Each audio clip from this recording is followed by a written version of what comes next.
ನನ್ನೆಲ್ಲ ಯೂಟ್ಯೂಬ್ ವೀಕ್ಷಕ ಸ್ನೇಹಿತರಿಗೆ ನಿಮ್ಮ ಸುಪ್ರಿಯಾ ಶಿವಮೂರ್ತಿ ಗೌಡ ಮಾಡುವ ನಮಸ್ಕಾರಗಳು. ಎಲ್ಲರೂ ಹೇಗಿದ್ದೀರಿ? ಚೆನ್ನಾಗಿದ್ದೀರಾ ಅಂತ ಭಾವಿಸ್ತಾ ರಾಮಾಯಣದ 56ನೇ ಸಂಚಿಕೆಗೆ ನಿಮ್ಮೆಲ್ಲರಿಗೂ ಸ್ವಾಗತ.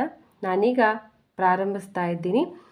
ಪ್ರಬಲ ಪ್ರಾಪಂಚಿಕವಾದಿಗಳಂತೆ ರಾವಣನು ತನ್ನ ಆಸೆಯ ವಸ್ತುವನ್ನು ಪಡೆಯಲು ತನ್ನ ಸರ್ವಸ್ವವನ್ನೂ ಗಂಡಾಂತರಕ್ಕೆ ಗುರಿ ಮಾಡಿದನು.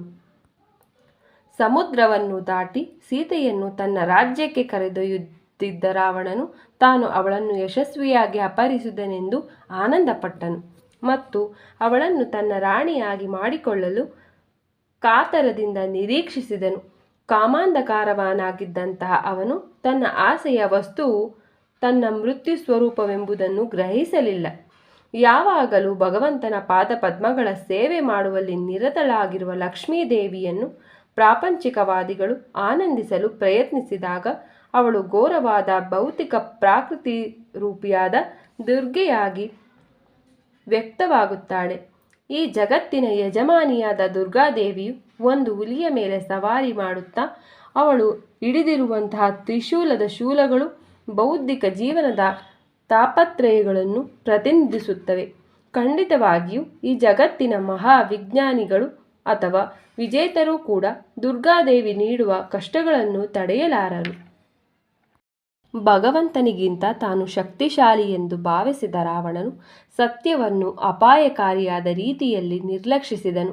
ಸಮುದ್ರವನ್ನು ದಾಟಿದ ಬಳಿಕ ಸೀತೆಯನ್ನು ತನ್ನ ಅರಮನೆಯ ಅಂತಃಪುರಕ್ಕೆ ಕರೆದೊಯ್ದ ಅವನು ತನ್ನ ಭಯಂಕರವಾದ ರಾಕ್ಷಸಿ ಸೇವಕಿಯರಿಗೆ ಹೀಗೆ ಆಜ್ಞಾಪಿಸಿದನು. ಸೀತೆಗೆ ಅತಿ ಜಾಗರೂಕತೆಯಿಂದ ಪಹರೆ ನೀಡಿ, ನನ್ನ ಅನುಮತಿ ಇಲ್ಲದೆ ಯಾರು ಅವಳ ಮುಖವನ್ನು ನೋಡಬಾರದು. ಚಿನ್ನವನ್ನು, ಒಡವೆಗಳನ್ನು, ಉತ್ತಮವಾದ ಉಡುಪುಗಳನ್ನು, ಆಭರಣಗಳನ್ನು ಮತ್ತು ಆಹಾರಗಳನ್ನು ಅವಳಿಗೆ ನೀಡಿ, ಅವಳು ಏನೇನು ಬಯಸುವಳೋ ಅದನ್ನು ನೀಡಿ, ನನ್ನ ಸೂಚನೆಯನ್ನು ಮನ್ನಿಸದೆ ಅವಳೊಡನೆ ಕಠೋರವಾಗಿ ಮಾತನಾಡಲು ಧೈರ್ಯ ಮಾಡುವವರು ನನ್ನ ಕೈಯಲ್ಲಿ ಮೃತರಾಗುವರು ಎಂದನು. ಬಳಿಕ ಶಕ್ತಿಶಾಲಿಯಾದ 8 ರಾಕ್ಷಸರನ್ನು ಕರೆದ ರಾಮನು ಜನಸ್ಥಾನದಲ್ಲಿದ್ದ ಎಲ್ಲ ರಾಕ್ಷಸರನ್ನು ಕೊಂದ ಸಮಯದಿಂದ ನಾನು ಅವನ ಮೇಲೆ ಅಸಹನೀಯ ವೈರತ್ವವನ್ನು ಅನುಭವಿಸುತ್ತಿದ್ದೇನೆ. ಖಂಡಿತವಾಗಿ ರಾಮನನ್ನು ಕೊಲ್ಲುವ ತನಕ ನಾನು ನೆಮ್ಮದಿಯಿಂದ ನಿದ್ರಿಸಲಾರೆ. ನೀವು ಜನಸ್ಥಾನಕ್ಕೆ ಕೂಡಲೇ ಹೋಗಿ ಅವನ ಕುರಿತಾದಂತಹ ಗುಪ್ತವಾದ ಮಾಹಿತಿಗಳನ್ನು ಸಂಗ್ರಹ ಮಾಡಬೇಕೆಂದು ಹೇಳಿದನು. ಆ ಬಳಿಕ ಕಾಮಾಸಕ್ತನಾಗಿದ್ದ ರಾವಣನು ಸೀತೆಯನ್ನು ನೋಡಲು ಪುನಃ ಹೋದನು. ಅವಳ ವಾಸಸ್ಥಾನವನ್ನು ಪ್ರವೇಶಿಸಿದ ಅವನು ದುರ್ಗೆಯಂತಿದ್ದ ಅವಳನ್ನು ರಾಕ್ಷಸಿಯರು ಆವರಿಸಿರುವುದನ್ನು ಕಂಡನು.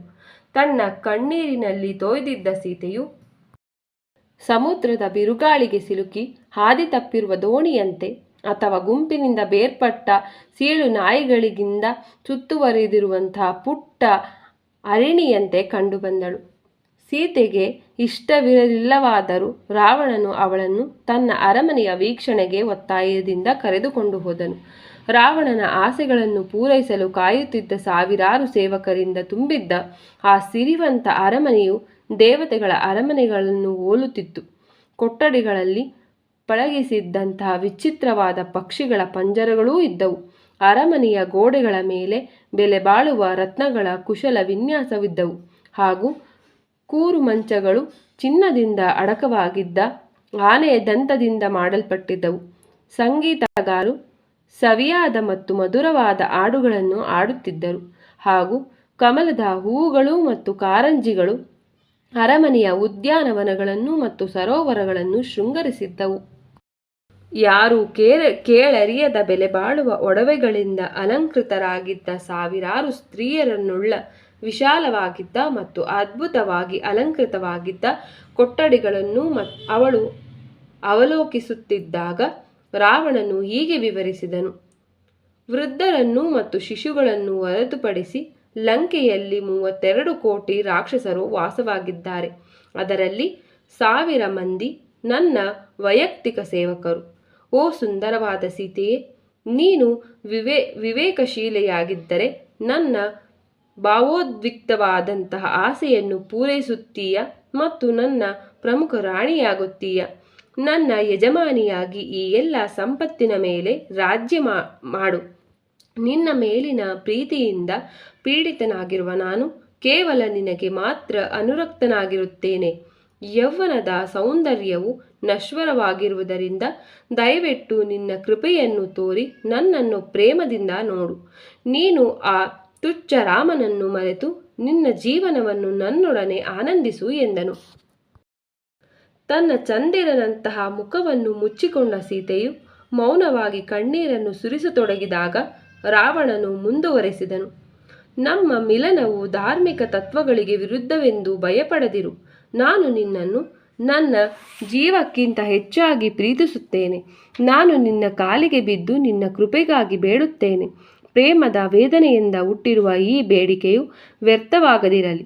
ಈ ರಾವಣನು ಒಬ್ಬ ಹೆಣ್ಣಿನ ಮುಂದೆ ಹಿಂದೆಂದೂ ತಲೆಬಾಗಿರಲಿಲ್ಲ. ಅವಳ ಮೇಲಿರುವ ತನ್ನ ಪ್ರೀತಿಯ ಬಗ್ಗೆ ಮಾತನಾಡಿದರೆ ಸೀತೆಯು ಶೀಘ್ರವಾಗಿ ಕೈವಶಳಾಗುವಳೆಂದು ರಾವಣನು ಯೋಚಿಸಿದನು. ಆದರೆ ಸೀತೆಯು ನಿರ್ಭಯವಾಗಿ ಉತ್ತರಿಸಿದಳು, ನನ್ನ ಹೃದಯವು ಕೇವಲ ರಾಮನಿಗಾಗಿಯೇ ಮುಡಿಪಾಗಿದೆ. ಪದ್ಮಗಳು ತುಂಬಿರುವ ಸರೋವರದಲ್ಲಿ ಜೊತೆಗಾರನೊಡನೆ ವಿನೋದಿಸುತ್ತಿರುವ ಹಂಸಳಾದ ನಾನು ದಡದ ಮೇಲೆ ಉದ್ದೇಶವಿಲ್ಲದೆ ಸುತ್ತಾಡುತ್ತಿರುವ ಬಾತುಕೋಳಿಗೆ ಏಕೆ ಆದ್ಯತೆ ನೀಡಬೇಕು? ನೀನು ಬೇಕಾದದ್ದನ್ನು ಮಾಡಬಹುದು. ನಿನ್ನ ತುಚ್ಛವಾದ ಮತ್ತು ಪಾಪಭರಿತ ಕಾಮದ ಕಾರಣದಿಂದಾಗಿ ನೀನು ರಾಮನ ಕೈಗಳಲ್ಲಿ ಅತಿ ಶೀಘ್ರವಾಗಿ ಸಾಯುವೆ. ಸೀತೆಯಿಂದ ಕಠೋರವಾಗಿ ನಿಂದಿಸಿಕೊಂಡ ಉದ್ರಿಕ್ತನಾದ ರಾವಣನು, ನನಗೆ ಶರಣಾಗಲು ನಿನಗೆ ಕೇವಲ 12 ತಿಂಗಳುಗಳ ಕಾಲಾವಕಾಶವನ್ನು ನೀಡುತ್ತೇನೆ. ಆ ಕಾಲಾವಕಾಶದ ಕೊನೆಯಲ್ಲೂ ನೀನು ನನ್ನನ್ನು ಪ್ರತಿಭಟಿಸುತ್ತಿದ್ದಲ್ಲಿ ನಿನ್ನನ್ನು ಚೂರು ಚೂರಾಗಿ ಕತ್ತರಿಸಿ ನನ್ನ ಬೆಳಗಿನ ಉಪಹಾರವಾಗಿ ಉಣಬಡಿಸುವಂತೆ ನಾನು ನನ್ನ ಬಾಣಸಿಗರಿಗೆ ಆದೇಶಿಸುತ್ತೇನೆ ಎಂದು ಉದ್ಗರಿಸಿದನು. ನಂತರ ರಾಕ್ಷಸಿ ಸೇವಕಿಯರ ಕಡೆಗೆ ತಿರುಗಿದ ರಾವಣನು ಸೀತೆಯನ್ನು ಅಶೋಕವನಕ್ಕೆ ವರ್ಗಾಯಿಸಿ ಅವಳ ಮೇಲೆ ಸೂಕ್ಷ್ಮವಾದ ನಿಗಾ ಇಡಿ ಮತ್ತು ಹೇಗಾದರೂ ಮಾಡಿ ಅವಳನ್ನು ನನ್ನ ಕಡೆಗೆ ಒಲಿಸಲು ಪ್ರಯತ್ನಿಸಿ. ಅವಳನ್ನು ಎದರಿಸಿ, ಮಿತಿಮೀರಿ ಹೊಗಳಿ, ಏನು ಬೇಕೋ ಅದನ್ನು ಮಾಡಿ, ಒಂದು ಆನೆಯನ್ನು ಪಳಗಿಸುವಂತೆ ಅವಳನ್ನು ಪಳಗಿಸಿ ಎಂಬುದಾಗಿ ಆದೇಶಿಸಿದನು. ಫಲಪುಷ್ಪಗಳಿಂದ ತುಂಬಿದ್ದ ಮರಗಳಿಂದ ಅಶೋಕವನಕ್ಕೆ ಬಂದ ಸೀತೆಯು ಕೊರಗಿನ ಪರವಶಳಾದಳು. ವಿಕಾರ ಸ್ವರೂಪಗಳಾದಂತಹ ರಾಕ್ಷಸರಿಂದ ಬೆದರಿಸಲ್ಪಟ್ಟ ಅವಳು ಭಯದಿಂದ ಮೂರ್ಛಿತಳಾದಳು. ಸ್ನೇಹಿತರೆ, ರಾಮಾಯಣದ 56ನೇ ಒಂದು ಭಾಗವನ್ನು ನಾನಿಲ್ಲಿಗೆ ಮುಕ್ತಾಯಗೊಳಿಸ್ತಿದ್ದೀನಿ. ನಿಮಗೆಲ್ಲರಿಗೂ ನನ್ನ ನಮಸ್ಕಾರಗಳು. ಜೈ ಶ್ರೀರಾಮ್.